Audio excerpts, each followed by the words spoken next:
Bago nating ipagpatuloy ang kwento, gusto ko lang po humingi ng kapatawaran at malawak na pangunawa kung di tayo nag-o-upload agad sa kadahilangan na iilang chapter pa lang itong ating kwento, kaya by chapter ko siya ina-upload at hindi ganun kahaba, baka lalo tayong mabitin pag na-upload ko agad siya ng minsanan. Maraming salamat sa suportang tunay. Nagpunta na nga ang tagpo sa Fangcon Mountain, at makikita naman natin na sobrang matarik at kalmado ng kapaligiran. At nasa eksena na nga ng isang individual na tila bang mayroon itong ginuguhit o sinusulat sa isang lamesa, di nga niya ito matuloy-tuloy dahil sa lalim ng kanyang iniisip.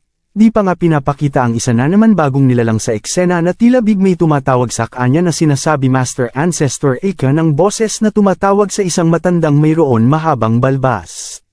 At bigla naman ang ini-reveal kung anong pinapakita kanina na hindi buong ang kanyang identification, at meron nga sa kanyang tumatawag. Bigla naman nagsalita ito, Master Ancestor, may ire-report po ako sa inyo. Eka ng lalaking nagre-report sa kanyang master, at nasabi nga nito sa oras na ito ang isang unggoy ay nakaluhod sa mountain gate, at desididong maghintay na para matututo ito ng about sa Dao. Gulat na gulat nga ito sa kanyang naririnig sa nag-uulat dahil ang takapera nito sa mga nalalaman niyang anunsyo ngayon. At nang lambas na nga ito sa kanyang silid para asikasuhin ang binalita sa kanya na mayroon pagmamadali. At nasabi pa nga nito sa kanyang sarili, sakto ang aking kalkula, alam kong mangyayari pero parang napakabilis naman yata Eka ng matandang mayroong mahabang balbas. At napunta na nga ang eksena sa paanan ng kanilang tinutuluyan at nandun nga ang individual na tinutukoy sa balita at nasabi na lang nito na Master Ancestor bitang paggalang ng nilalang na nakaluhod sa harapan ng pasukan ng tinitirahan ng tinatawag niyang Master Ancestor. At di na nga nagtagal pinakilala na nga ang isang bagong karakter dito sa kwento, ito nga daw si Makak, ang 6 years. At ito nga din ang kanyang sinabi niya sa tinatawag niyang Master Ancestor. At dagdag pa niyang Master Ancestor, nandito din po ko upang mas matuto pa sa inyong nalalaman sa Dao para ako po'y lumakas nawa mapansin naya po ako, ika ng nilalang sa tinatawag niyang Master Ancestor. At napasigaw na nga itong nagsalita muli na nawa Master Ancestor ay matanggap niyo po ko ika nito, at nasabi na lang ng tinatawag niyang Master Ancestor na ano ba yan, pero isa ka pa rin unggoy sa paningin ko ika nito. Di pa nga ito nagbibigay ng sagot sa sinabi ng nilalang na nakikiusap na tulungan niya na para lumakas at matutunan ang Dao dahil inaalisa pa niya ang pangyaayari, at nasabi pa niya sa kanyang sarili na, ito ba yung unggoy na sinasabi sa prophecy, pero nakakapagtaka lang parang may mali eka ng lalaking tinatawag na Master Ancestor sa kanyang sarili. At nasabi pa nga niya ulit sa kanyang sarili na ano ba to, dahil ko makalkula ang nangyayari, ano ba tong nangyayari talaga eka ng tinatawag na Master Ancestor. Dagdag pa niya, nakakatakot ang individual na to, para bang isa itong Diyos, pag nagkamali ako baka ako naman ang mabura dito sa mundo, eka ng tinatawag na Master Ancestor sa kanyang sarili na takang-taka. Pumunta na nga ang eksena sa kalmadong panahon at sumisimi nga ang malakas pero masarap na hangin sa pakiramdam, at meron nang biglang sumigaw sa tuwa. Nanggagaling pala ang pagsigaw kay Xiao Sun, at umiinat nga ito na tuwang-tuwa sa mga narinig niya sa kanyang bagong Panginoon, ito ang ating bida. At nagsalita nga ito na tuwang-tuwa, sabi nga ni Xiao Sun na handa na po ako Panginoon ko, tapos na po kong mag-warm up, ika nito sa ating bida. Pagkatapos ng magsalita si Xiao Sun, bigla naman humakbang ang ating bida, tila may pupuntahan ito. Gulat na gulat nga si Xiao Sun habang minamasdan ang ating bida dahil meron nga siyang nararamdaman na isang maligamgam na aura. Nasasabi na lang ni Xiao Sun sa kanyang sarili na wow, grabe, napakalakas talaga ang aking Panginoon, ano kaya ito eka ni Xiao Sun? At dagdag pa nga ni Xiao Sun sa kanyang sarili na, naging inig ang katawan ko habang naglalakad at malapit ako sa aking Panginoon. Ganito ba talaga ang isang Diyos? Di kinakaya ng aking katawan ang paglapit ko sa kanya, makakatagal pa kaya ako, ika ni Xiao Sun. At takot na takot nga si Xiao Sun dahil may naririnig ito ng kakaibang tunog na napapaiyak nga ito sa takot. Yung naririnig ni Xiao Sun na nakaaktakot na tunog, ito pala ay nanggagaling sa tiyan ng ating bida, at tumutunog nga ito dahil gutom na nga ito. At sabi nga ng ating bida, nahihirapan na akong maglakad, tatambo na ko kahit pagtayo, hirap na ko kahapon pa ko di kumakain, sabi nga ng ating bida. May naisip nga bigla ang ating bida kaya naman nagsalita nga ito, nasabi nga niya, Xiao Sun, may sasabihin ako, kaya naman kailangan mong makinig, at focus nga sa mga pangyayari si Xiao Sun, na handang-handang gawin agad ang mga sasabihin ng ating bida. Nagsalita na nga ang ating bida, sabi na nga niya kay Xiao Sun, Ang power ng Taoist na magic ay sobrang lakas na method at ang cultivation nito ay sobrang dali lang.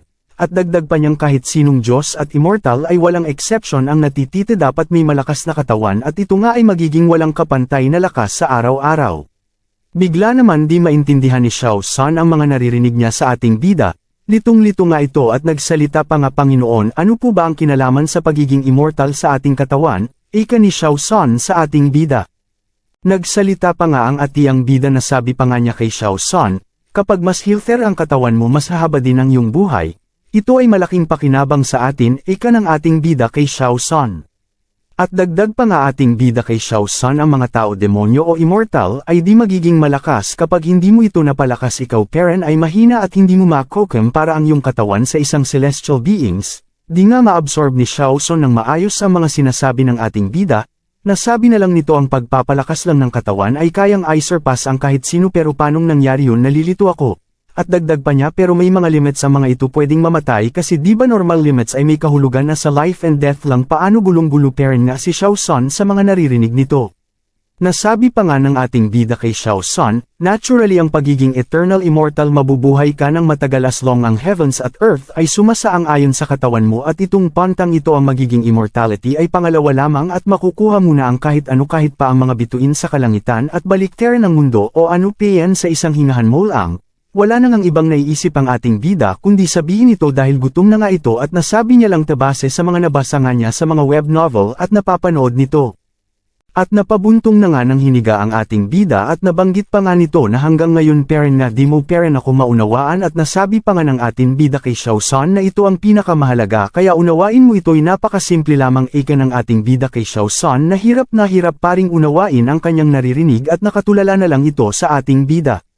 At nagsalita naman na agad si Xiao San. Pagkatapos magsalita ang ating bida na sabi nga ito, maramang salamat Panginoon ko. Hanggang nandyan po ang inyong guidance, da po ko maliligaw ng landas, napakaswerte ko pong nandyan kayo. Dahil ko po sasayangin ang pagkakataon na binibigay nyo. Sambit nga ni Xiao San sa ating bida. Napangiti na nga lang ang ating bida sa mga sinasabi ni Xiao San, at nasabi buti na lang din sayang ang effort ko na ginagawa mga ito, ika ng ating bida sa kanyang sarili.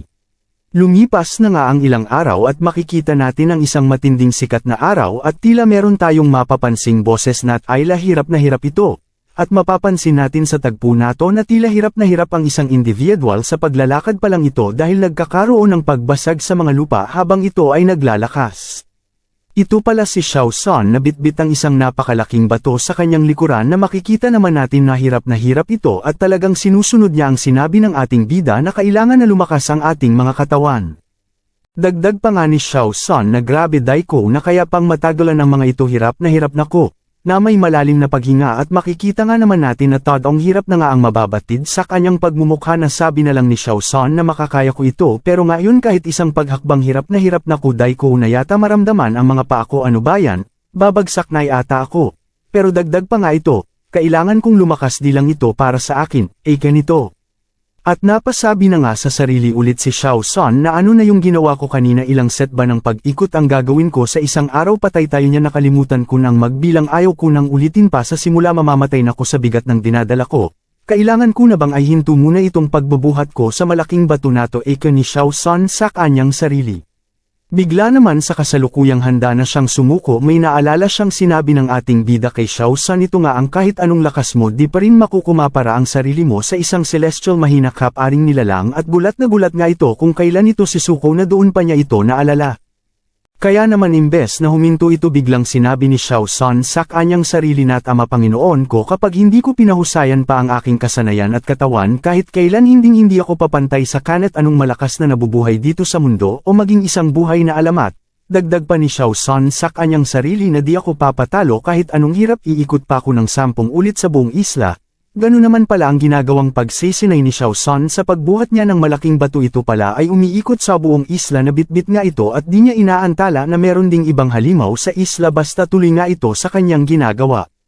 Kaya naman muling umapoy ang kanyang fighting spirit na magpatuloy na nga kahit na ito'y nakakaramdam na ng pagkapagod at kahirapan sa kanyang ginagawa, at nasabi na lang nga niya na di ako pwedeng sumuko na lang sa ganito, isa pa akong mahinang nilalang compare sa level ng aking Panginoon, ang tinutukoy nga ang ating bida. Habang hirap na nga ito sa paglalakad patuloy nga pero niyang sinasabi na di ako sisuko lalakas ako magiging proud sa akin ang mga nasa isla kapag bumalik ako at matutuwa sa akin ang aking Panginoon dahil ko sa bibigwin sa pagtanggap niya sa akin bilang disipolo at makasabay din ako sa mga iilang malalakas na nagkaroon ng pangalan. Lumipas na nga ang ilang oras nakikita pero natin di pa rin tumitigil si Xiao San sa kanyang ginagawa at patuloy pa nga din niyang sinasabi na hindi ako papayag na magkaroon ako ng limit. Hindi pa ito ang aking limit, ayaw kong ma-disappoint ang aking Panginoon sa akin, ika ni Xiao San.